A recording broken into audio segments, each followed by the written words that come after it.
नमस्कार दोस्तों, स्वागत है आप सभी का ऑनलाइन प्लेटफॉर्म पे। और कल की जो कड़ी थी उसे अपन आगे बढ़ाते हैं।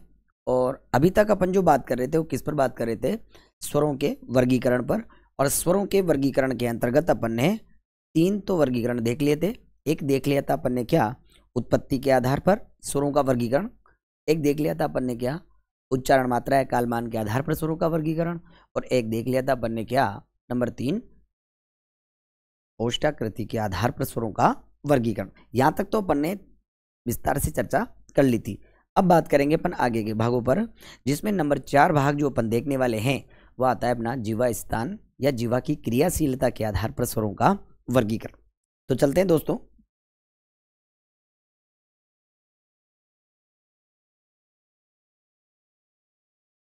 तो आता है अपना पार्ट नंबर 4। क्या नंबर 4 है अपना जीवा स्थान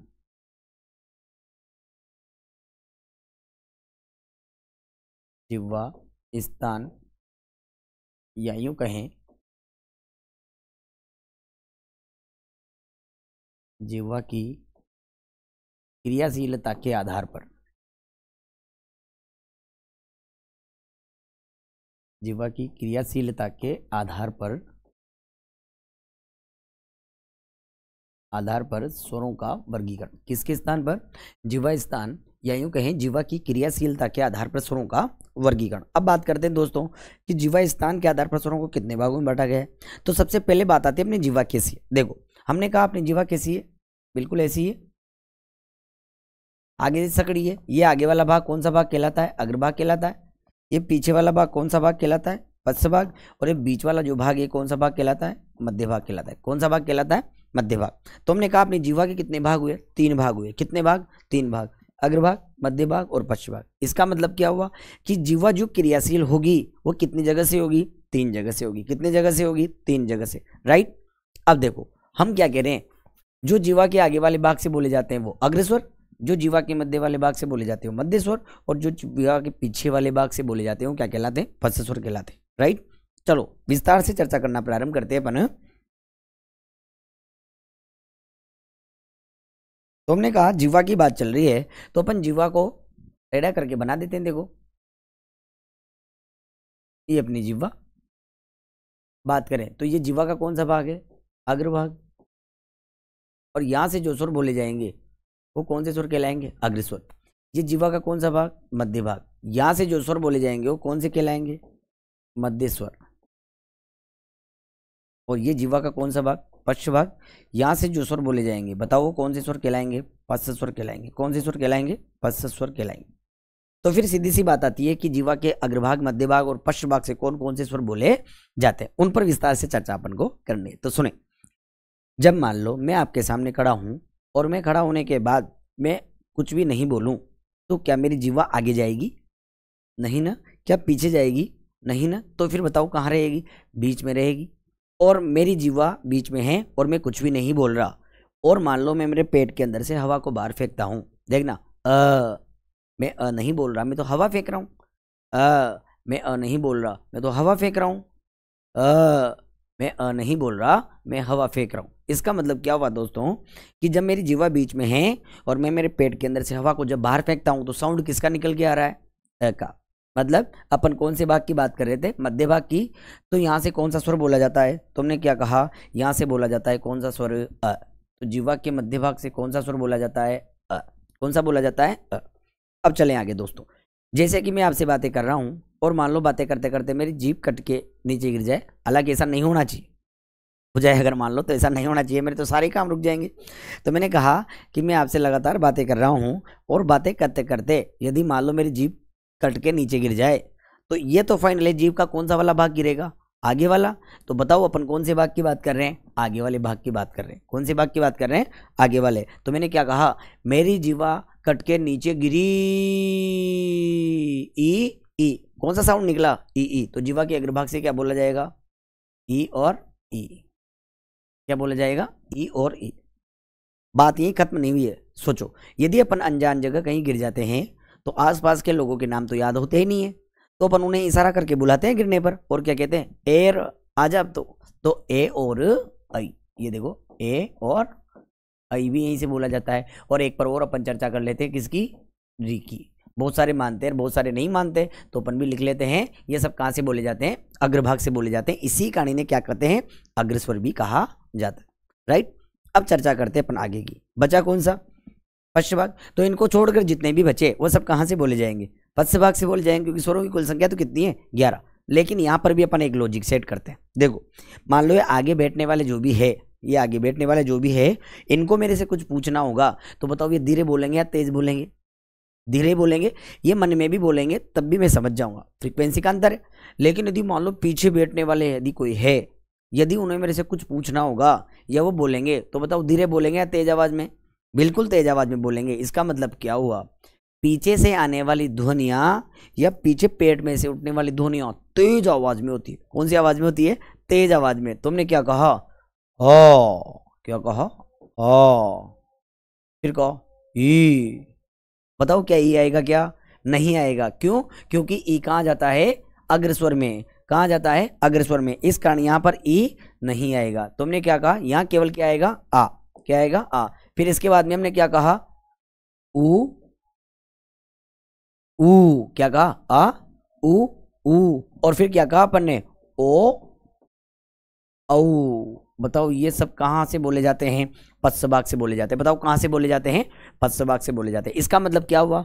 कि वे स्वर जो जीवा के अग्रभाग से बोले जाते हैं, अग्रस्वर कहलाते हैं। वे स्वर जो जीवा के मध्य भाग से बोले जाते हैं, मध्य स्वर कहलाते हैं। और वे स्वर जो जीवा के पश्च भाग से बोले जाते हैं, बताओ कौन से स्वर कहलाते हैं? पश्च स्वर कहलाते हैं। राइट ना? हम इनकी परिभाषा भी यही लिख सकते हैं। क्या लिख सकते हैं? हमने कहा कि वे स्वर जो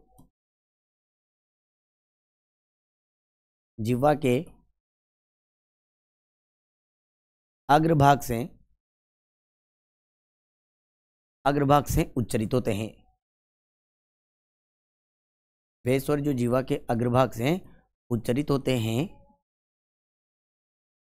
अग्रभाग से उच्चरित होते हैं, उन्हें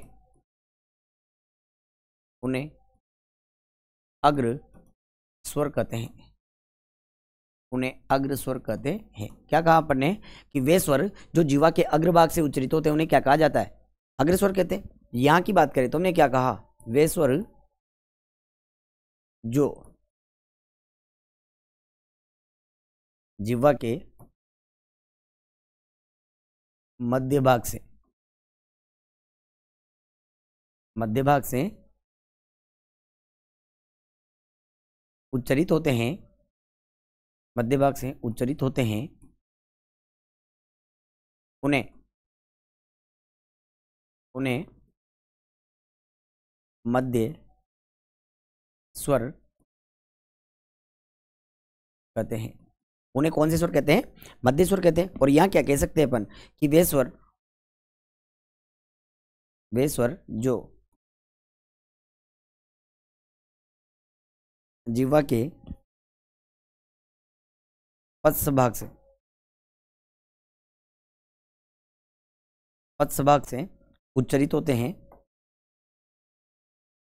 होते हैं, उन्हें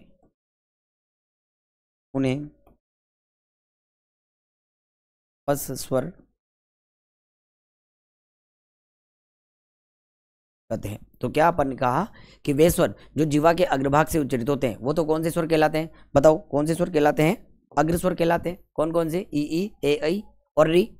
वे स्वर जो जीवा के मध्य भाग से उच्चरित होते हैं वो क्या कहलाते हैं? मध्य स्वर। कौन सा है? अ। और वे स्वर जो जीवा के पश्च भाग से उच्चरित होते हैं वो कौन से कहलाते हैं? पश्च स्वर। कौन कौन से होते हैं? आ उ ओ और औ। बताओ ये कौन से स्वर है? अग्र स्वर, मध्य स्वर और पश्च स्वर। ये किसके स्थान पर देखा अपन ने? जीवा स्थान या जीवा की क्रियाशीलता के आधार पर स्वरों के वर्गीकरण में देखा। हो गया दोस्तों? तो चले आगे। इसके बाद अपन चर्चा करेंगे किस पर?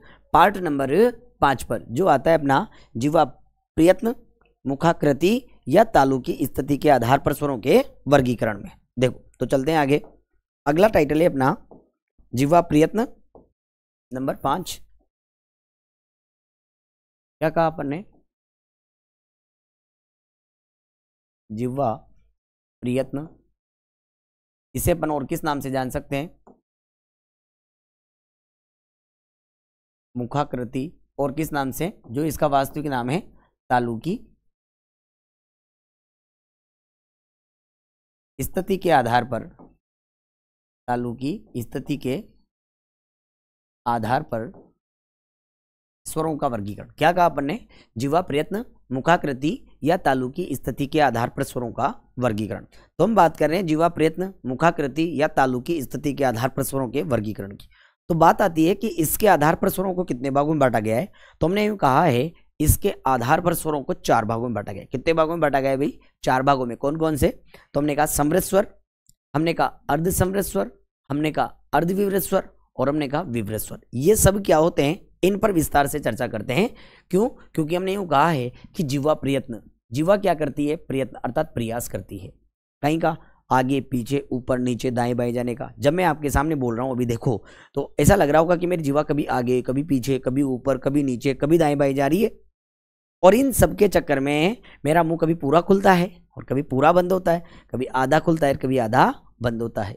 लेकिन ये सब जो कुछ हो रहा है वो वास्तविक रूप में देखा जाए तो किसके कारण हो रहा है, तालु की स्थिति के कारण हो रहा है। किसके कारण हो रहा है, तालु की स्थिति के कारण हो रहा है। अब देखो तालु की स्थिति क्या है। अब पहली बात तो ये आती है कि तालु है क्या। पहले तो अपन तालु को देखते हैं, किसे, तालु। अब देखो हमने कहा ये अपना पूरा का पूरा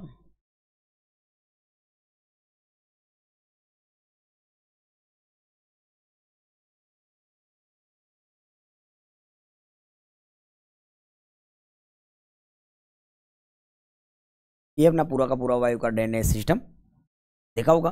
अब अपन बात कर रहे हैं, देखो यहाँ पर तो हमने कहा ये अपना नाक, जिसे अपन क्या बोलते हैं, नासिका।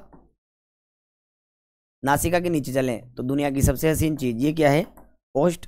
ये अपने ओष्ठ जो है इनके अंदर चिपके बैठे रहते हैं अपने कौन, दांत। ये देखो ये अपने, ये क्या है, अपने दंत। आगे बढ़े तो ये खुरदरी जगह, ये क्या कहलाती है, मूर्धा, राइट। इस जगह एक गोटी लटकी रहती है, देखा होगा आपने, वो क्या कहलाती है, काकल। और इस मूर्धा से लेकर इस काकल तक का जो पूरा प्लेन भाग है ये क्या कहलाता है, तालु। और इस जगह होता है अपना मेन स्टेशन, जिसे अपन क्या बोलते हैं, कंठ। अब बात क्या है, देखो तालु की स्थिति, ये अपना यहाँ से लेकर यहाँ तक ही क्या आ रहा है, तालु आ रहा है। क्या आ रहा है दोस्तों, तालु। और आपने देखा होगा यहीं से अपनी जीवा भी आ रही है निकल कर। ये देखो बात करें तो हमने कहा है यहाँ से अपनी क्या आ रही है, जीवा। ये देखो ये अपनी जीवा भी आ रही है। तो ये तालु और ये जीवा, इन दोनों के मध्य जो स्थितियां बनती है उसको अपन जूम करके देखने वाले हैं।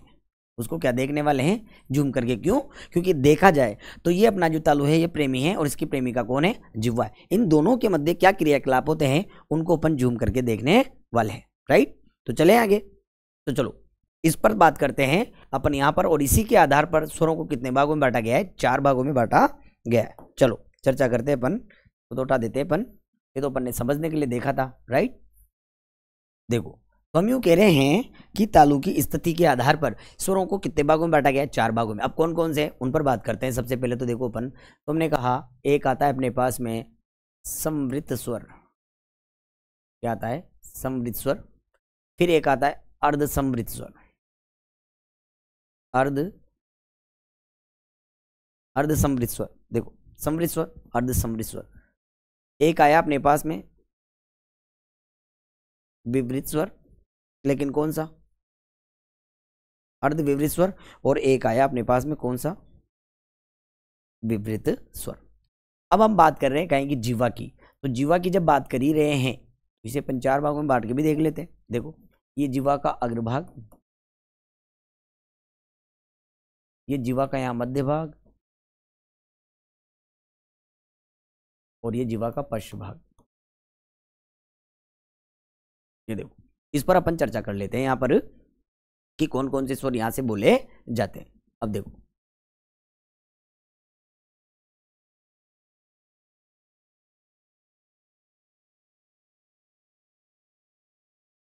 ये देखो, ये अपनी सारणी भी कंप्लीट हो गई है।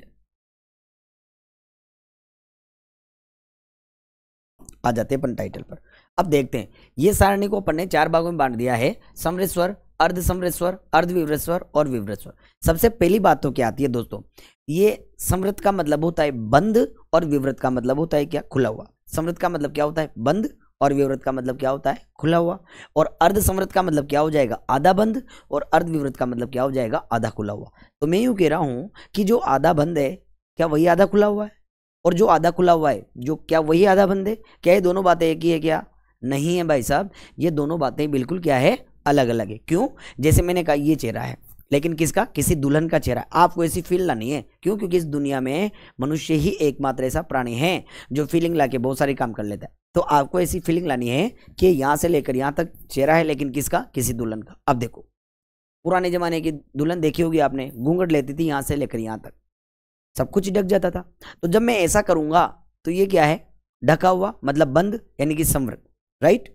और आज के जमाने की दुल्हन आपने देखी होगी घूंघट ऐसे रखती है। तो जब मैं ऐसा करूंगा तो एक कंडीशन क्या हो जाएगी, विवृत। तो मैंने दो स्थितियां बताई, जब मैं ऐसा करता हूं तो ये संवृत है, और जब मैं ऐसा कर देता हूं तो ये विवृत है। लेकिन यदि मान लो कभी पुराने ख्यालों के मेहमान आ जाए और वो कहे कि थोड़ा बहुत तो ले ले घूंघट, सासू कहे थोड़ा बहुत तो ले ले, और चूंकि बहू की आदत है नहीं, लेकिन फिर भी वो कोशिश करते, यदि मान लो यहां तक लाती है तो खींचते खींचते खींचते यहां तक ला सकती है। तो हमने कहा यहां से लेकर यहां तक का जो भाग है वो आधा ढका हुआ है, और यहां से लेकर यहां तक का जो भाग है वो आधा उगड़ा हुआ है, राइट, मतलब खुला हुआ है। तो हम यूं कह रहे हैं कि यहां से लेकर यहां तक का जो भाग है उसके अंदर आंखें हैं। तो हमने कहा चलो उसकी आंखें देखते हैं, नसीली आंखें। लेकिन हमने कहा क्या फायदा ऐसी नसीली आंखों का जो दिखाई ना दे, क्योंकि ये भाग जो है वो क्या है, ढका हुआ है। और जो भाग उगड़ा हुआ है यहां से लेकर यहां तक, यहां से नीचे चलें तो देखो सबसे पहले क्या है, ओष्ठ, आहा, और उस पर भी सोने पे सुहागा, लेक में ब्रांड की लग रही है लिपस्टिक। और नीचे चले तो टुड्डी, और यहाँ पर एक सुंदर सा तिल। यदि बाहों पे कंट्रोल नहीं हुआ तो धारा 376 भी लग सकती है। तो बताओ आप कैसे कह सकते हो दोनों भाग एक है, ये दोनों भाग ही क्या है, अलग अलग। क्यों, क्योंकि जो भाग ढका हुआ है उससे तो दिल में कुछ हलचल पैदा नहीं हो रही, और जो भाग उगड़ा हुआ है वो इतनी हलचल पैदा कर रहा है कि कुछ भी करवा सकता है। तो ध्यान रहे, जो आधा ढका हुआ है वो अलग होता है, और आधा उगड़ा हुआ अलग होता है। ये चारों पार्ट जो है वो क्या है, अलग अलग है। आ रही है बात समझ में। अब देखो चर्चा करते हैं अपन कि यार वास्तविक किसके कारण होता है। तो देखो तालु की स्थिति को देखते हैं।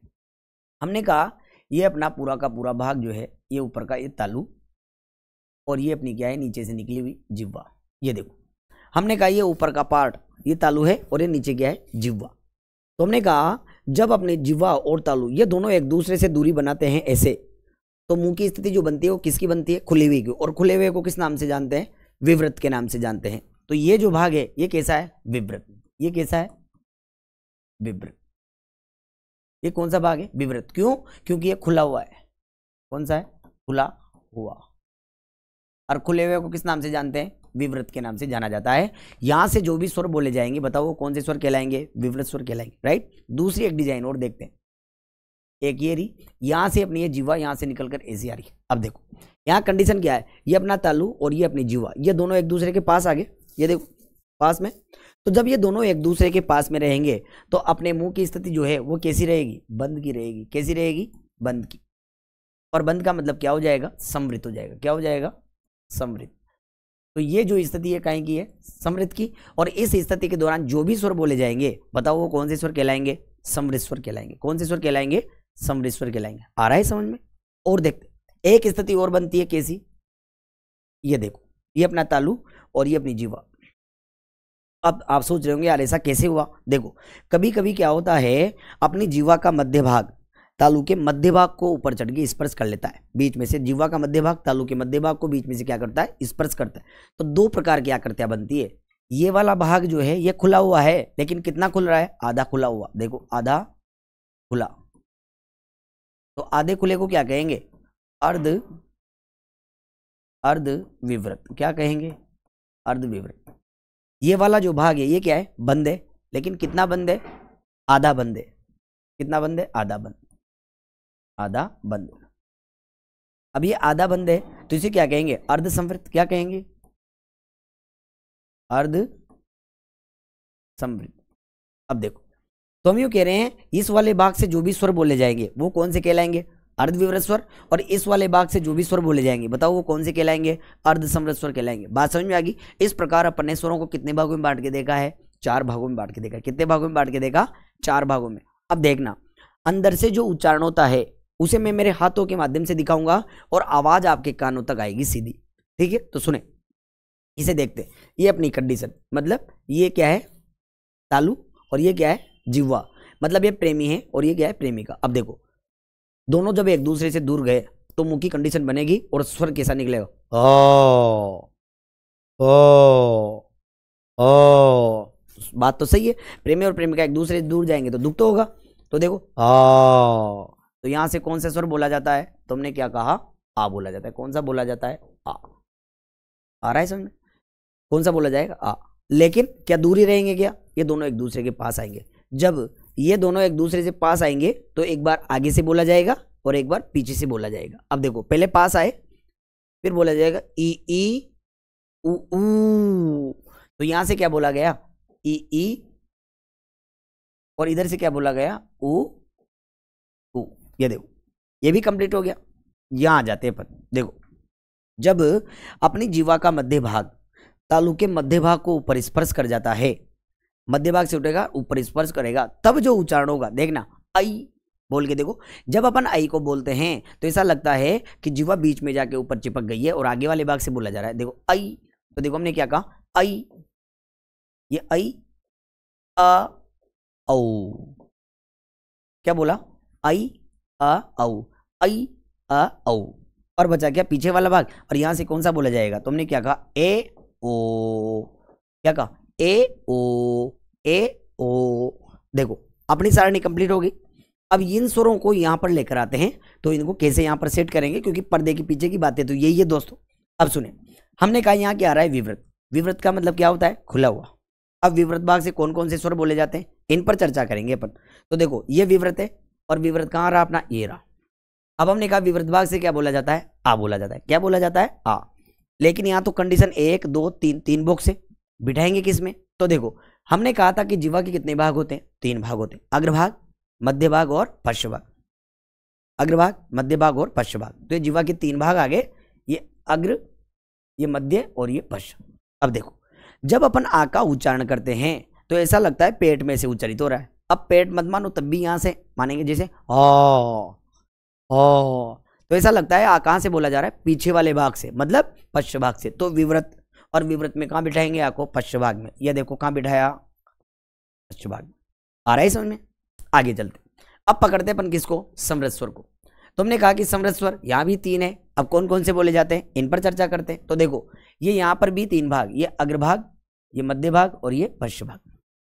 तो हमने क्या कहा, ये समृत जो है इसके अग्रभाग से तो क्या बोला जाएगा, ई। ये देखो ई, क्या बोला जाएगा, ई और ई। और अपन री को भी मान लेते हैं यहां पर, क्योंकि बहुत सारे मानते हैं ई और री। तो देखो ई, और पीछे वाले भाग से क्या बोला जाएगा, ऊ, ई ऊ। तो यहां क्या लिख देंगे अपन, पश्च भाग से ऊ। ये देखो क्या हो जाएगा, ऊ। आ रहा है समझ में। हमने क्या किया, अग्रभाग से देखो एक बार आगे से ई और एक बार पीछे से ऊ, ई ऊ। हो गया। अब बात आ रही है अर्धविवृत की। अब देखो अर्धविवृत में क्या रहा है, आई अ औ, आई अ औ। अर्धविवृत से बोला जाता है कौन सा, आई अ औ। अब देखो अर्धविवृत में कितने आ रहे हैं, 3 आ रहे हैं। कौन कौन से, तो देखो हमने कहा अग्र, मध्य और पश्च, इनको बिल्कुल ऐसे कैसे उठा लो। ऐसे कैसे उठाएंगे, तो हमने कहा है आई अ और औ, आई अ और औ। अब देखो हमने कहा है कि ये आई जो है ये जीवा के अग्रभाग, ये मध्य और ये पश्च भाग से। अब देखो जब अपन बात कर रहे थे अ की, तब हमने कहा था अ के बारे में कि अ एक उदासीन स्वर कहलाता है। कौन सा स्वर कहलाता है, उदासीन स्वर। बताओ कौन सा कहलाता है, उदासीन स्वर कहलाता है। उदासीन का मतलब जो न तो इधर की कहेगा जो न उधर की कहेगा, बिल्कुल तटस्थ जो होता है। अपन उसके बारे में चर्चा कर लेते हैं कि न तो इधर का न उधर का, राइट। अब देखो तो हम कह रहे हैं कि अ को कहां रख दिया अपन ने, मध्य भाग में। कहां रख दिया अपन ने, मध्य भाग में। अब बचा कौन सा, अर्धसमृत से ए और ओ। तो देखो अर्धसमृत, आई का छोटा भाई कौन हुआ, ए। आई का छोटा भाई कौन हुआ, ए। और औ का छोटा भाई कौन हुआ, ओ।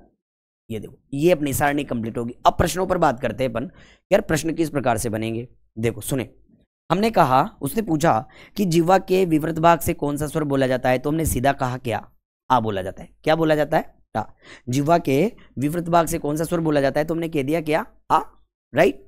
लेकिन यदि मान लो ऐसा नहीं पूछकर ऐसा पूछता कि जीवा के विवृत भाग के पश्च भाग से क्या बोला जाता है, तब भी अपन बता देते क्या, आई बोला जाता है। लेकिन यदि मान लो ऐसा पूछा जाता कि जीवा के विवृत भाग के अग्रभाग से क्या बोला जाता है, तो बताओ कुछ बोला जाता है क्या? नहीं है, यहां से कुछ भी नहीं बोला जाता। यदि आपसे पूछा जाता कि जीवा के अर्ध समृद्ध भाग के अग्रभाग से क्या बोला जाता है, तो अपन क्या बता देते? ए। और यदि वो पूछता कि जीवा के अर्ध समृद्ध भाग के मध्य भाग से क्या बोला जाता है, तो देखो कुछ भी नहीं बोला जाता। इस प्रकार हमने क्या कहा कि जीवा प्रयत्न, मुखाकृति या तालु की स्थिति के आधार पर स्वरों को कितने भागों में बांटा गया है? 4 भागों में। कौन कौन से? तो हमने साफ शब्दों में कहा समृद्ध स्वर, अर्ध समृद्ध स्वर, अर्ध विवृत स्वर और विवृत स्वर। यहां तक कोई डाउट नहीं है। चले आगे। तो ये अपना पार्ट नंबर 5 जो है वो भी अपना क्या हो चुका है? समाप्त हो चुका है। अब चर्चा करेंगे अपन किस पर? पार्ट नंबर 6 पर। देखो तो अपना पार्ट नंबर 6 आता है अब, और पार्ट नंबर 6 क्या है अपना? उच्चारण स्थान के आधार पर, उच्चारण स्थान के आधार पर स्वरों का वर्गीकरण। उच्चारण स्थान के आधार पर स्वरों का वर्गीकरण किसके आधार पर पूछा दोस्तों? उच्चारण स्थान के आधार पर। अब देखो उच्चारण स्थान कौन कौन से होते हैं उन पर चर्चा कर लेते हैं। तो कौन कौन से हैं देखते हैं अपन। उच्चारण स्थान भी देखो,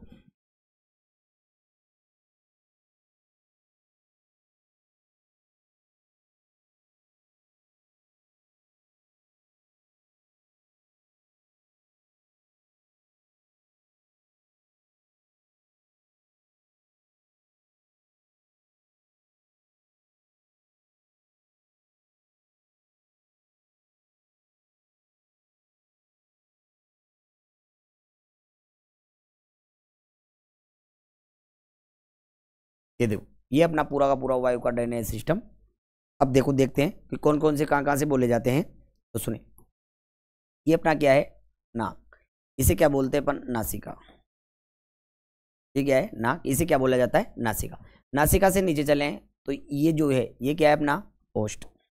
ये क्या है अपने? ओष्ठ। ओष्ठों को भी क्या माना गया है? उच्चारण स्थान माना गया है। ओष्ठों की बात करें तो आपने देखा होगा ओष्ठों के अंदर चिपके बैठे रहते हैं अपने कौन? दांत। ये देखो ये अंदर, ये क्या है अपने? दंत। ये क्या है अपने? दंत। ये दांत भी क्या माने गए हैं? उच्चारण स्थान माने गए। और आगे चर्चा करें अपन तो अपने जो दांत है ये गड़े रहते काय में? मसूड़ों में। और मसूड़ों के ऊपर एक खुरदरी जगह जो है ये क्या कहलाती है? मूर्धा कहलाती है। क्या कहलाती है दोस्तों? ये मूर्धा कहलाती है। आपने देखा होगा इस जगह एक गोटी लटकी रहती है, देखा ऐसे, वो क्या कहलाती है? काकल। और इस काकल से लेकर ये पूरा का पूरा जो प्लेन भाग है यहां तक ये क्या कहलाएगा अपना? ये क्या कहलाएगा? तालु। क्या कहलाएगा? तालु। तो तालु भी अपना क्या माना गया है? उच्चारण स्थान। इस जगह पर आपने देखा होगा यहां पर ये अपना मेन स्टेशन होता है जिसे अपन क्या बोलते हैं? कंठ। देखा होगा। और आपने देखा होगा यहां पर एक गोटी निकली रहती है ऐसे आगे, ऐसे यहां पर। तो हमने क्या कहा? निश्चित उम्र होने के बाद में निकलना प्रारंभ हो जाती है लड़कों में, होती लड़कियों में भी है लेकिन लड़कों में निकलती है। ये अपने सारे के सारे क्या माने गए हैं? उच्चारण स्थान माने गए हैं। और इन अलग अलग उच्चारण स्थानों से अलग अलग स्वर और व्यंजन बोले जाते हैं। चूंकि अपन बात किसकी कर रहे हैं अभी? स्वरों की बात कर रहे हैं। किसकी बात कर रहे हैं दोस्तों? स्वरों की। तो अपन यहाँ पर स्वरों पर ही बात करेंगे, लेकिन जब अपन व्यंजनों पर चर्चा करेंगे तो वहां विस्तार से अपन सूत्र भी देखेंगे और उन सूत्रों से उच्चारित होने वाले वर्णों के बारे में भी चर्चा करेंगे। राइट। तो यहाँ तो अपन बात कर लेते हैं केवल किसकी? स्वरों की। तो सबसे पहले बात करेंगे अपन कंठ की। देखो तो हम क्या कह रहे हैं कंठ के बारे में। ये जो कंठ है इसका सूत्र आता है क्या? अकूह विसर्जनीय नाम कंठ। अकूह विसर्जनीय नाम कंठ। इसका मतलब क्या हुआ? ये जो कंठ है इससे क्या बोला जाता है? अ और आ। कंठ से क्या बोला जाएगा? अ और आ। पहला सूत्र अपना अकू विसर्जनीय नाम कंठ। कंठ से क्या बोला जाता है? अ और आ बोला जाता है। राइट। दूसरे सूत्र पर बात करें तो दूसरा सूत्र आता है अपने पास में तालु का। क्या? ईचू ऐसा नाम तालु। क्या कहा अपन ने? ईचू ऐसा नाम तालु। मतलब तालु से क्या क्या बोला जाता है? ई और ई बोला जाता है। तालु से क्या बोला जाता है? ई और ई। फिर अगला सूत्र आता है अपने पास में ऋतु रसणाम मूर्धा। अगला सूत्र क्या आया? ऋतु रसणाम मूर्धा। ये जो मूर्धा है इससे क्या बोला जाता है अपने पास में? री। क्या बोला जाता है? री। देखो मूर्धा से क्या बोला जाता है? री। ऋतु रसणाम मूर्धा। और आगे बढ़े तो हमने क्या कहा है अगले सूत्र पर कि उपपद मानिया नाम ओष्ठ। अब ये देखो अपना क्या है ओष्ठ। अब ओष्ठ से क्या बोला जाता है, तो हमने कहा उ और उ बोला जाता है। क्या बोला जाता है, उ और उ। ये देखो ओष्ठ से क्या बोला जाता है, उ और उ। अगला सूत्र आता है क्या, तो हमने क्या कहा वकारस्य दंतोष्ठ। अब देखो दांत प्लस ओष्ठ इन दोनों से क्या बोला जाता है व। चूंकि अपन बात किस पर कर रहे हैं, स्वरों पर कर रहे हैं, तो अपन यहाँ स्वरों की ही बात करेंगे। अगला सूत्र जब अपन ने देखा तो हमने क्या कहा कि लृतु लसा नाम दंता। अब देखो लृतु लसा नाम दंता, धातु से क्या बोला जाता है लि, लेकिन लि को संस्कृत में स्वर माना जाता है, इस कारण अपन यहां भी चर्चा नहीं कर रहे। और जब अपन आगे बढ़ते हैं तो अगला सूत्र आता है क्या, ए दे तो कंठ तालु, कंठ और तालु। अब देखो काम की बात क्या है, अपना क्या है ये कंठ रहा, राइट, ये कंठ, ये देखो अपन ने कहा ये अपना है कंठ, कंठ, ये अपना कंठ, ए दे तो कंठ तालु और ये तालु, ये दोनों आपस में मिल गए। और मिलने के बाद में जो बना वो क्या था, हमने कहा ए दे तो कंठ तालु, कंठ तालु। और ये जो कंठ और तालु बना इससे क्या क्या बोला जाता है, तो हमने क्या कहा ए और आई, क्या बोला जाता है ए और आई बोला जाता है। तो हमने क्या कहा ए दे तो कंठ तालु, और फिर अगला जो बना वो क्या था ओ दो तो कंठोष्ठ। इसका मतलब क्या हुआ कंठ प्लस ओष्ठ। ये देखो ये तो अपना क्या है कंठ और ये अपना क्या आ गया ओष्ठ, इन दोनों ने आपस में मिलन किया और इन दोनों ने मिलकर के बनाया ओ दो तो कंठोष्ठ। ये देखो क्या कंठोष्ठ, मतलब कंठ प्लस ओष्ठ इन दोनों ने भी आपस में मिलन कर लिया और मिलन करने के बाद में किसका उच्चारण किया, तो देखो हमने क्या कहा ओ और औ का, ओ दो तो कंठोष्ठ हो रही है, ओ और औ, ओ और औ का उच्चारण किया। किसका उच्चारण किया, देखो ओ और औ का। ये देखो अपन यहाँ वापस सही कर लेते हैं इसे, ओ और औ का, ओ और औ, ये कंठोष्ठ बोला गया, राइट। ये अपने सारे के सारे क्या माने गए उच्चारण स्थान माने गए, किसके आधार पर, स्वरों के आधार पर। किसके आधार पर माने गए, स्वरों के आधार पर माने गए सारे के सारे उच्चारण स्थान। अब देखो दोस्तों हम एक पर चीज पर चर्चा कर रहे हैं यहाँ पर कि कंठ और ओष्ठ से क्या बोला गया है, ओ औ बोला गया है। अब अपन बात करेंगे किसके आधार पर, नासिका के आधार पर। किसके आधार पर, नासिका के आधार पर। तो नासिका के आधार पर अपन पार्ट नंबर 7 में चर्चा करेंगे। किसमें चर्चा करेंगे, पार्ट नंबर 7 में। अब वहां देखेंगे अपन नासिका के आधार पर कितने भागों में बांटा गया है, तो वहां पर अपन देखेंगे नासिका के आधार पर स्वरों को कितने भागों में बांटा गया है, 2 भागों में बांटा गया है। कौन कौन से, अनुनासिक स्वर और अननुनासिक स्वर। और उसके बाद में जाति के आधार पर स्वरों के वर्गीकरण पर भी चर्चा करेंगे, तब जाकर अपना स्वरों का वर्गीकरण समाप्त होगा और स्वरों से संबंधित जो महत्वपूर्ण तथ्य है उन सब पर भी अपन विस्तार से चर्चा करने वाले। तो यहां तक तो कोई डाउट है नहीं आपको, चले आगे। देखो अब आगे चर्चा कर लेते हैं अपन पार्ट नंबर 7 पर। देखो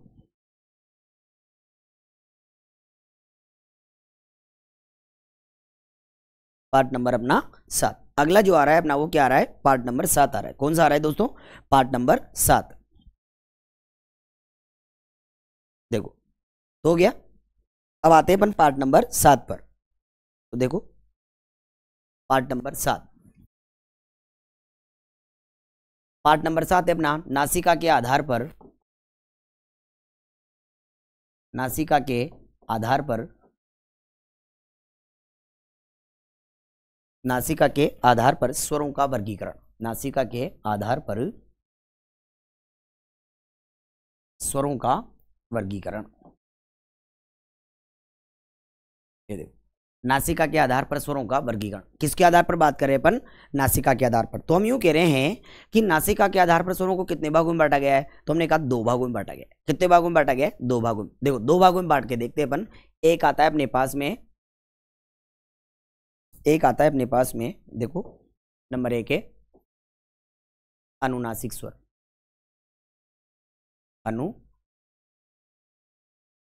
अनुनासिक स्वर। और एक आता है अपने पास में अननुनासिक स्वर, अनुनासिक, या इन्हें निर्नुनासिक भी बोला जाता है। क्या बोला जाता है, निर्नुनासिक। देखो तुमने क्या कहा कि नासिका के आधार पर स्वरों को कितने भागों में बांटा गया है? 2 भागों में बांटा गया है। एक तो क्या है अनुनासिक स्वर और एक क्या है अननुनासिक स्वर। इनकी परिभाषाओं पर भी चर्चा करेंगे और अपन इन पर भी विस्तार से चर्चा करेंगे कि यार वास्तव में क्यों कहा जाता है। देखो सुने, सबसे पहली बात तो आई, हमने ये कह दिया कि इनको कितने भागों में बांटा गया? 2 भागों में। तो एक तो हो गया अनुनासिक और ये अपना दूसरा क्या हो गया अननुनासिक या निर्नुनासिक। अब देखो शब्द है अनुधन नासिक, तो अनु का मतलब क्या होता है पीछे और नासिक का मतलब क्या होगा नाक। मतलब अनु का मतलब क्या हो गया यहाँ पीछे और नासिक का मतलब तो आपको पता है क्या होता है नाक होता है। इधर देखो अन का मतलब क्या होगा नहीं, अनु का मतलब पीछे और नासिक का मतलब नाक। इसका मतलब क्या हुआ अन का मतलब नहीं है पीछे नाक जिनके, नहीं है पीछे नाक जिनके वो क्या कहलाएंगे अननुनासिक, और अनुधन नासिक है पीछे नाक जिनके वो क्या कहलाएंगे अनुनासिक। परिभाषा के रूप में समझने की कोशिश करते हैं। देखो हम क्या कह रहे हैं, वे स्वर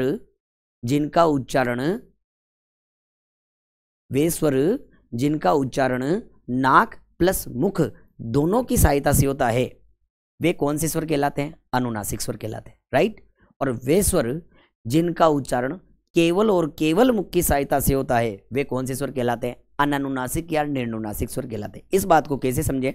देखो हमने यूं कहा है कि अनु का मतलब होता है पीछे और नासिक का मतलब नाक। मतलब हम यूं कह रहे हैं अपने शरीर में सार्थक उच्चारण के 2 ही माध्यम है, एक तो क्या है नाक और एक क्या है मुंह। तो कभी कभी तो नाक बजती है, कभी कभी मुंह बजता है और कभी कभी दोनों एक साथ भी बज जाते हैं। तो हम क्या कह रहे हैं, जब उच्चारण केवल और केवल मुंह की सहायता से होगा तब जो स्वर बनेंगे वो कौन से कहलाएंगे? अननुनासिक स्वर। और जब उच्चारण नाक प्लस मुख दोनों की सहायता से होगा तब जो स्वर बनेंगे वो कौन से कहलाएंगे? अनुनासिक स्वर के। कौन से स्वर कहलाएंगे? अनुनासिक स्वर। बात समझ में आ रही है? अब एक चीज पर और चर्चा कर लेते हैं यहाँ पर साथ ही साथ।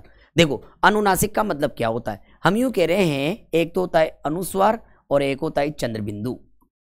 एक तो क्या होता है अनुस्वार और एक क्या होता है चंद्रबिंदु। तो ये जो अनुस्वार है ये एक तत्सम शब्द है, जबकि अनुस्वार का तद्भव क्या होता है? अनुनासिक होता है। क्या होता है? अनुनासिक। और ये जो अनुनासिक है इस अनुनासिक को अपन किस नाम से जानते हैं? चंद्रबिंदु के नाम से जानते हैं। और आपको पता है कि चंद्रबिंदु वहां लगता है कहां? जहां उच्चारण नाक प्लस मुख दोनों की सहायता से होता है। तो बात समझ में आ रही है? हम अपन आगे विस्तार से चर्चा करेंगे इस मैटर पर। तो फिलहाल अपन क्या कह रहे हैं उस पर ध्यान दें आप। हम यूं कह रहे हैं कि अनुधन नासिक अर्थात वे स्वर जिनके उच्चारण में मुंह के पीछे पीछे नाक भी चलती है वे कौन से स्वर कहलाएंगे? अनुनासिक स्वर।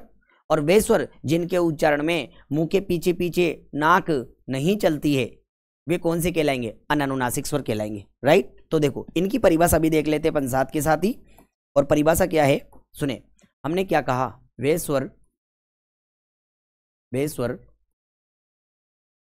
जिनका उच्चारण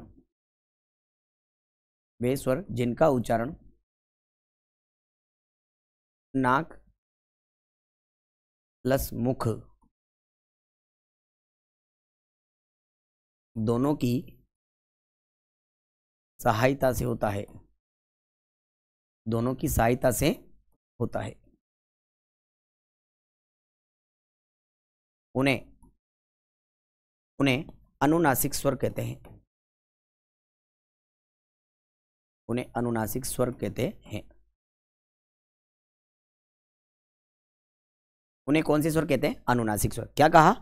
वे स्वर जिनका उच्चारण नाक प्लस मुख दोनों की सहायता से होता है उन्हें क्या कहते हैं? अनुनासिक स्वर। इधर क्या कह रहे हैं अपन देखो कि वे स्वर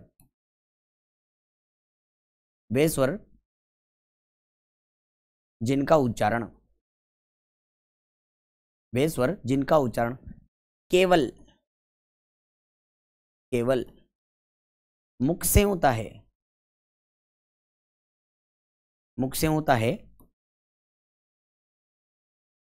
उन्हें अननुनासिक स्वर कहते हैं। अननुनासिक स्वर कहते हैं। देखो क्या कहा अपन ने कि वे स्वर जिनका उच्चारण नाक प्लस मुख दोनों की सहायता से होगा वो तो क्या कहलाएंगे? अनुनासिक स्वर। और वे स्वर जिनका उच्चारण केवल और केवल किससे होगा? मुख से होगा, वो कौन से स्वर कहलाएंगे? अननुनासिक या निर्नुनासिक स्वर कहलाएंगे। अब बात आती है कि दोनों में अंतर क्या है? ज्यादा कोई अंतर नहीं है, अंतर को समझने की कोशिश करते हैं। देखो कौन कौन से होते हैं। तो हमने लिखा ये लेकिन मैंने ऊपर क्या लगा दिया, चंद्र बिंदु। इसका मतलब क्या हुआ, मैं इस अ का उच्चारण करूंगा लेकिन ऊपर चंद्र बिंदु है तो मुझे उसका भी उच्चारण करना पड़ेगा, और चंद्र बिंदु का उच्चारण तो तभी होगा जब मुंह के साथ साथ क्या चलेगी, पीछे नाक भी चलेगी। तो बात समझ में आ रही है। तो ये कौन सा स्वर हुआ, अनुनासिक। तो फिर कौन कौन से होंगे, अंग, आंग, इंग, इंग,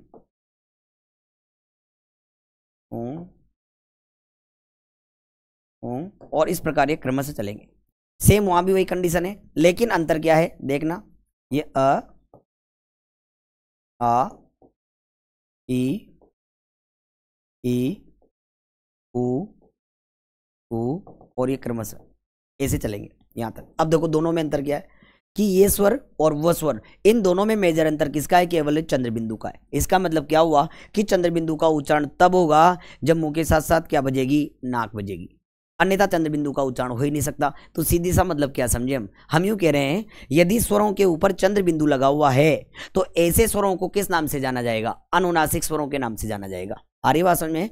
यदि स्वरों के ऊपर चंद्र बिंदु लगा हुआ है तो ऐसे स्वर किस नाम से जाने जाएंगे, बताओ किस नाम से जाने जाएंगे, अनुनासिक स्वरों के नाम से। लेकिन यदि स्वरों के साथ में चंद्र बिंदु नहीं है, स्वरों के साथ किसी प्रकार की कोई छेड़खानी नहीं की गई है, स्वर अपने वास्तविक रूप में है, तो बताओ वो कौन से स्वर कहलाएंगे, अनुनासिक स्वर कहलाएंगे। क्यों, क्योंकि इनका उच्चारण करते समय नाक की आवश्यकता नहीं होती। देखो हमने क्या कहा, अ, आ, ई, उ, री, ए, ऐ, ओ, औ, कोई अंतर नहीं है। यहां उच्चारण करके देखो, अग, अंग, अंग, बताओ हो रहा है क्या, हो ही नहीं रहा। मतलब अपन मुंह के साथ साथ जब नाक को भी प्रयोग में लाएंगे तभी उच्चारण हो सकता है। तो देखो हमने क्या कहा, अंग, आंग, इंग, इंग, ऊंग, ऊंग, रिंग, एंग, ऐंग, ओंग, औंग। मतलब मुंह तो बज ही रहा है लेकिन मुंह के साथ साथ क्या बज रही है, नाक भी बज रही है। इसका मतलब हम क्या समझे कि वे स्वर जिनका उच्चारण नाक प्लस मुख दोनों की सहायता से होता है, बताओ वो कौन से स्वर कहलाते हैं, अनुनासिक स्वर कहलाते हैं। और वे स्वर जिनका उच्चारण केवल और केवल मुख की सहायता से होता है, बताओ वो कौन से स्वर कहलाते हैं, अनानुनासिक स्वर या निर्नुनासिक स्वर कहलाते हैं। यहां तक कोई डाउट नहीं है। अब इन पर एक चीज पर और चर्चा करते हैं कि ऐसा क्यों हो रहा है। तो देखो काम की बात, देखो आप यहां देख रहे हो, यहां आपको पूरा चंद्र बिंदु दिख रहा है, यहां भी चंद्र बिंदु दिख रहा है, यहां भी चंद्र बिंदु दिख रहा है, यहां भी चंद्र बिंदु दिख रहा है, यहां भी चंद्र बिंदु दिख रहा है। लेकिन बताओ क्या यहां चंद्र बिंदु दिख रहा है क्या, नहीं दिख रहा। तो क्या फिर ये चंद्र बिंदु नहीं है क्या, बिल्कुल चंद्र बिंदु है। क्या ही है, बिल्कुल चंद्र बिंदु ही है। लेकिन चंद्र बिंदु के नाम की क्या लगा दी गई है, बिंदी लगा दी गई है। बताओ क्या लगा दी गई है, चंद्र बिंदु के नाम की बिंदी लगा दी गई है। तो देखते हैं इसके बारे में क्या क्या जानकारी है, उन सब पर विस्तार से चर्चा अपन करते हैं। देखो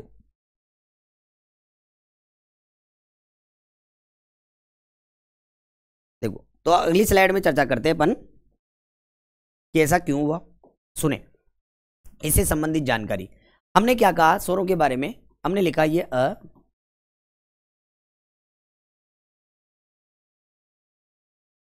लेकिन यहां क्या लिखा ऐसा, फिर ये, और इस प्रकार क्रमशः लिखे अपन, राइट। अब देखो हम क्या कह रहे हैं, शब्द लिखा मैंने बात। अब ये बात क्या है, अकारांत स्त्रीलिंग शब्द है। बात क्या है, अकारांत स्त्रीलिंग शब्द है। जब अपन वचन परिवर्तन की बात करेंगे दोस्तों, तो सुनना ध्यान से, काम की बात है। जब अपन वचन परिवर्तन की बात करेंगे तो हम यूं कहेंगे कि अकारांत स्त्रीलिंग शब्दों का, क्योंकि बात अकारांत स्त्रीलिंग शब्द है, कि अकारांत स्त्रीलिंग शब्दों का वचन परिवर्तन करने के लिए ए प्रत्यय का प्रयोग किया जाता है। सुनना बहुत ध्यान से, कि अकारांत स्त्रीलिंग शब्दों का वचन परिवर्तन करने के लिए किसका प्रयोग किया जाता है, ए प्रत्यय का प्रयोग किया जाता है। अब हम यूं कह रहे हैं कि जब भी प्रत्यय जोड़े जाएंगे, प्रत्यय से पहले वाले स्वर का क्या होगा, लो। तो हमने कहा ये जो त है, इस त में क्या मिला हुआ था, अ।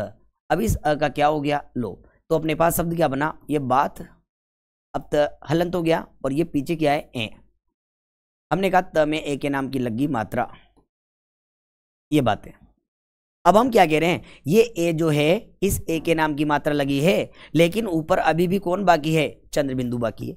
तो फिर क्या हुआ, अब चंद्र बिंदु को कैसे लगाएंगे।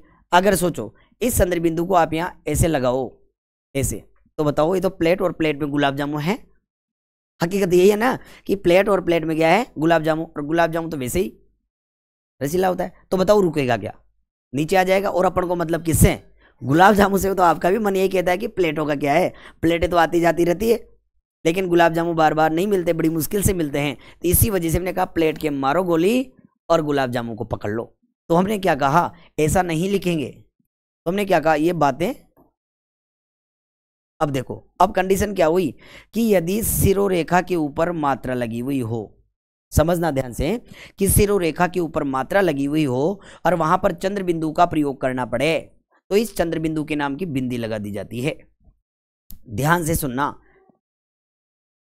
क्या लगा दी जाती है, बिंदी। यदि सिरोरेखा के ऊपर मात्रा लगी हुई हो और वहां पर चंद्र बिंदु के लगाने की जरूरत पड़े, तो चंद्र बिंदु के नाम की क्या लग जाती है, बिंदी। तब जाकर ये बातें शब्द शुद्ध होगा। तभी तो हम कहते हैं कि बिंदी वाली बातें ही शुद्ध होती है, बिना बिंदी वाली बातें क्या हो जाती है, अशुद्ध। और ये बिल्कुल शुद्ध है। बात समझ में आ रही है। इसी प्रकार हम क्या कहते हैं, बिंदी वाली रातें ही शुद्ध होती है, बिना बिंदी वाली रातें क्या हो जाएगी, अशुद्ध। हम क्या कहते हैं, बिंदी वाली लातें ही शुद्ध होती है, बिना बिंदी वाली लातें क्या हो जाएगी, अशुद्ध। बिंदी वाली खाटें ही शुद्ध होती है और बिना बिंदी वाली खाटें क्या हो जाएगी, अशुद्ध। और हम क्या कहते हैं कि बिंदी वाली घातें ही शुद्ध होती है, बिना बिंदी वाली घातें क्या हो जाएगी, अशुद्ध हो जाएगी। बात समझ में आ रही है। तो हमने क्या कहा है कि यदि सिरोरेखा के ऊपर मात्रा लगी हुई हो और वहां पर चंद्र बिंदु का प्रयोग करना पड़े, तो चंद्र बिंदु के नाम की केवल क्या लगा दी जाती है, बिंदी। तो देखो दोस्तों, ये और ये, इन दोनों में देखो, यहां पर चंद्र बिंदु है, लेकिन ये सिरोरेखा, और सिरोरेखा के ऊपर क्या लगी हुई है, मात्रा। तो जब सिरोरेखा के ऊपर मात्रा लगी हुई है तो अपन यहाँ ने चंद्र बिंदु नहीं लगाकर अपन ने क्या लगाई, बिंदी। लेकिन हकीकत में ये क्या है, हकीकत में ये क्या है, ये चंद्र बिंदु ही है। अब देखना यहाँ प्रश्न कैसे बनता है, उसने प्रश्न पर भी बात की है। देखो विकल्प देखते हैं पहले, ए, बी, सी और डी। उसने क्या पूछा, उसने दिया अपन को, सॉरी देखो, उसने विकल्पों में दिया अपन को कंठ, उसने दिया बातें, उसने दिया रातें, उसने दिया है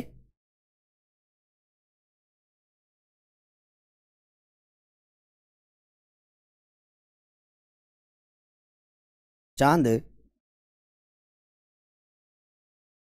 और उसका एक विकल्प और भी था, और उसमें दे रखा था कि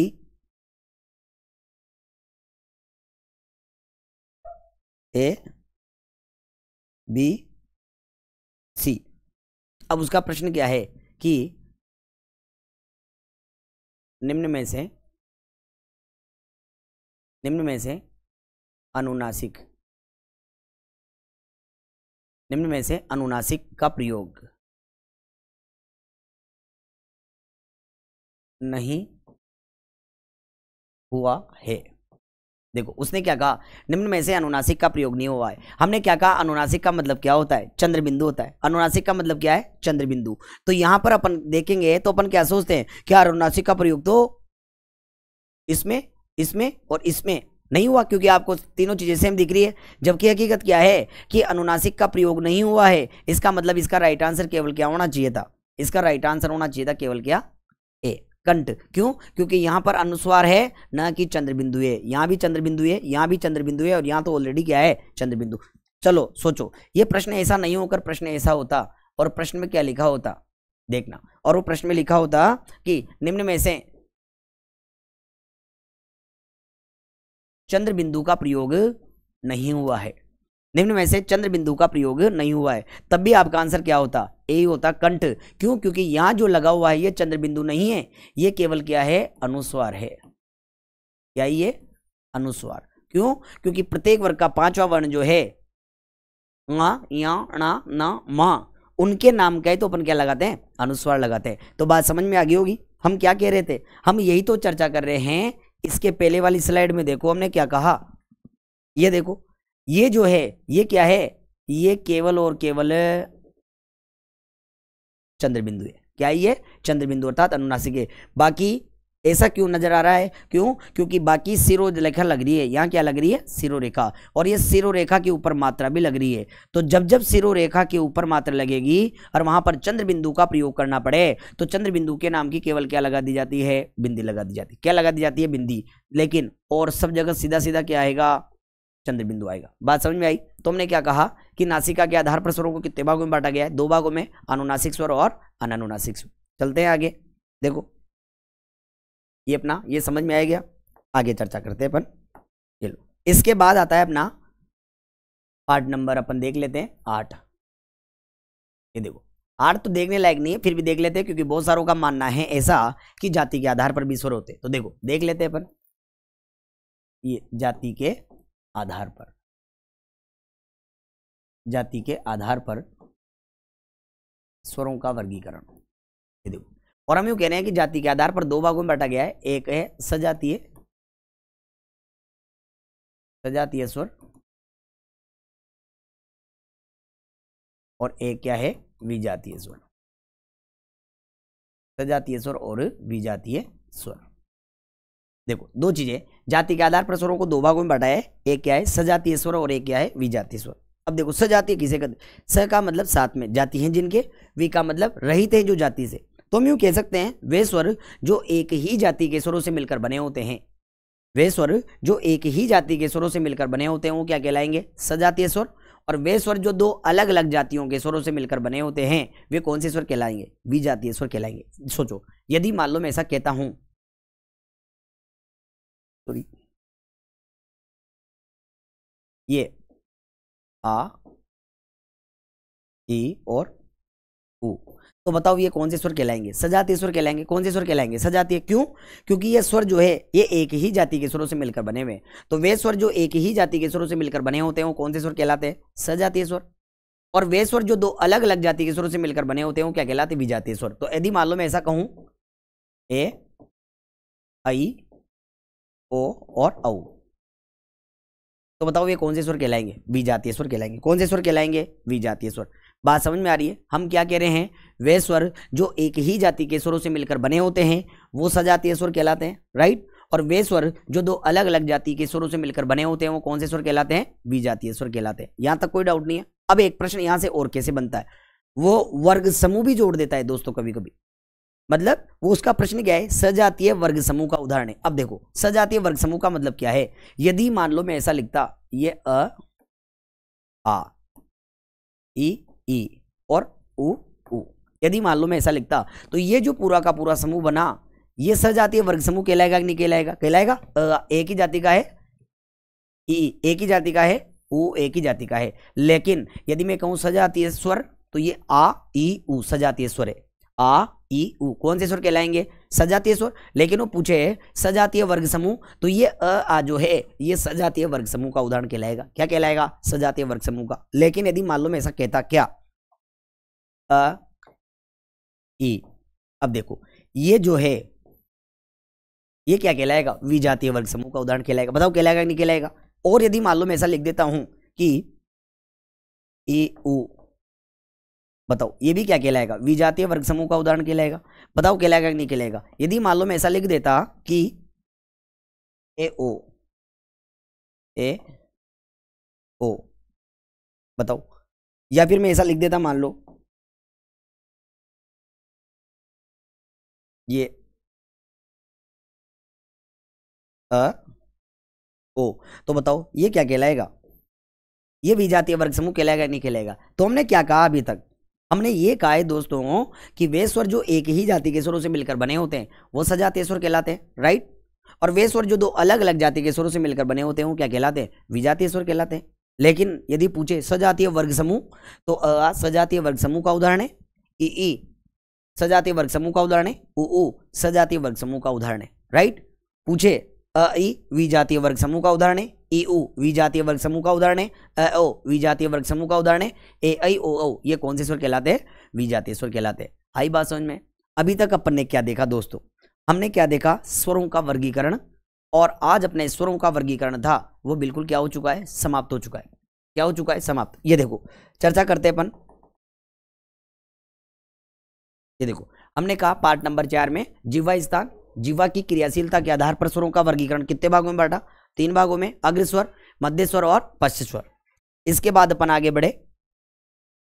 नंबर 5, जीवा प्रयत्न, मुखाकृति या तालु की स्थिति के आधार पर स्वरों का वर्गीकरण कितने भागों में बांटा? 4 भागों में, समृत स्वर, अर्ध समृत स्वर, अर्ध विवृत स्वर और विवृत स्वर। राइट दोस्तों। और आगे बढ़े तो हमने क्या कहा? उच्चारण स्थान के आधार पर स्वरों का वर्गीकरण। उच्चारण स्थान के आधार पर अपन ने स्वरों को देख लिया है, चूंकि अपन ने बात ही किसकी की है? केवल यहाँ पर स्वरों की। जब अपन व्यंजन पढ़ेंगे तो वहां पर विस्तार से चर्चा करेंगे, सूत्र भी लिखेंगे और उनसे उच्चरित होने वाले वर्ण भी अपन वहां लिखेंगे। राइट। और फिर इसके बाद में अपन ने बात की, देखो क्या, नासिका के आधार पर स्वरों का वर्गीकरण। नासिका के आधार पर स्वर कितने प्रकार के? 2 प्रकार के, अनुनासिक स्वर और अनानुनासिक। इन अनानुनासिक स्वरों को क्या कहते हैं? निर्नुनासिक स्वर भी कहते हैं। साथ ही अपन ने चर्चा भी कर ली है कि ये जो है क्या, कि यदि शिरोरेखा के ऊपर मात्रा लगी हुई हो और वहां पर चंद्र बिंदु का प्रयोग करना पड़े तो केवल चंद्र बिंदु के नाम की क्या लगा दी जाती है? बिंदी लगा दी जाती है। इसी प्रकार हमने कहा कि बिंदी वाली रातें शुद्ध होती है, जबकि बिना बिंदी वाली रातें क्या हो जाती है? अशुद्ध। बिंदी वाली रातें शुद्ध होती है, जबकि बिना बिंदी वाली रातें क्या हो जाती है? अशुद्ध। और आगे चर्चा करें तो हमने पार्ट नंबर 8 पर भी देख लिया, जाति के आधार पर स्वरों का वर्गीकरण। स्वरों का वर्गीकरण ये देखो, और जाति के आधार पर स्वरों को 2 भागों में बांटा, क्या? सजातीय स्वर और विजातीय स्वर। और इस प्रकार अपना स्वरों का वर्गीकरण जो था वो पूर्ण रूप से क्या हो जाता है? समाप्त हो जाता है। एक चीज जरूर ध्यान रखना कि अनुनासिकता स्वरों का गुण कहलाती है। अनुनासिकता क्या कहलाती है? स्वरों का गुण कहलाती है। क्या कहलाती है? स्वरों का गुण। हम यहां पर भी लिख सकते हैं, कहीं पर भी क्या कह रहे हैं अपन, नोट लगा करके। एक चीज ध्यान रखने वाली बात, अनुनासिकता, अनुनासिकता स्वरों का गुण है। अनुनासिकता स्वरों का गुण है। किसका गुण है? स्वरों का गुण है। यह आपको इंपोर्टेंट बात याद रखनी है, बाद में जरूर काम आएगी। अनुनासिकता किसका गुण है? स्वरों का गुण है। तो यहां तक अपना जो स्वर था उनका वर्गीकरण दोस्तों समाप्त हो गया। आशा करते हैं बहुत अच्छे से अपन ने समझने की कोशिश की है। अब अगली क्लास जो आएगी उसमें अपन बात करेंगे किस पर? व्यंजनों पर। तो जहां तक के लिए धन्यवाद दोस्तों, मिलते हैं अगली क्लास में।